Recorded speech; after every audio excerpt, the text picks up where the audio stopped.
सीताराम भाई तो लाइन के काट ली बेटी चोत। अरे बेटी चोत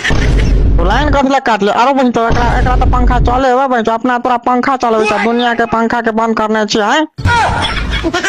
तो हाम्रो ऑफिस हो नि त ऑफिस में तो पंखा चल्छ नि त हाम्रो त अब यहाँबाट लाइन जान्छ त हाम्रो त चल्छ अनि तपाईहरुको अब लोड सेडिङ होता नि त त्यसको कारणले अनि लाइन काट्छ नि हामी त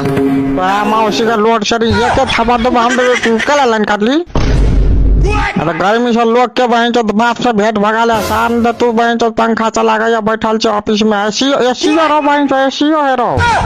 हजुर अलि राम्रोसँग बोल्नुस् तपाईलाई के काम छ त्यो भन्नु त्यो लाइन त कट्छ अब आउँछ नि त 2 घण्टा 3 घण्टा 4 घण्टा 5 घण्टामा आउँछ लाइन त तपाई टेन्सन नलिनु जानु घर जानु ल बाबु जानुहोस्। हामी त जखन आइपिएल देखा जाइ छ तखन लाइन काटे जखन भएन त त्यो जाइ छ वहाँकैलाई तखन लाइन काटे अब भएन त गाय धोइ रहल भएन त धोइ के रहल कुछ धोआ चाहे कुछ जखन भात खाइला जाइ छ तखन छार लाइन काट्ते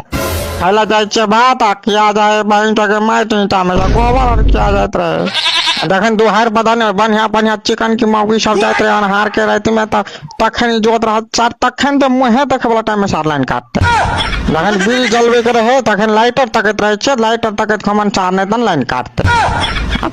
जखन धोती लगवे जाइ छे तखन लाइन काटते लगवे जाइ छे धोती आ लगा जाए साया तब तो अलगे झगड़ा करला कि हमार वाला पूरा साया हाथ लगा ले हमर वाला धोती लगा लेबे तो केहन लगता है ओकर मन केहन हेतै एना के कहते अधे साबुन